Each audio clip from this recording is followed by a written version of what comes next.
idade, mas tem prescrição. E você vai responder isso aí judicialmente para mim. Nós não vamos vir aqui discutir aqui. Se você tem alguma coisa para falar, fala de cara limpa, de homem para homem.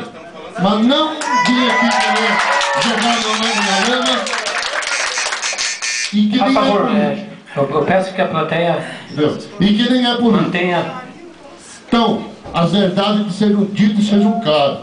Eu fui o melhor prefeito que teve no Rio Branco nos últimos 20 anos.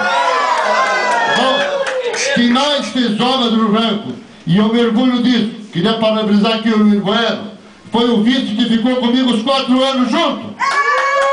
Os vereadores, da minha parceria com os 9 vereadores aqui, nunca foi feito nada sozinho.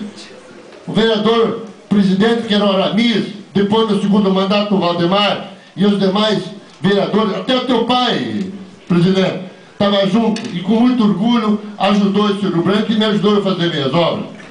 O Jota está aqui para defender o lado dele político. E eu não queria vir aqui hoje, tem que te falar isso.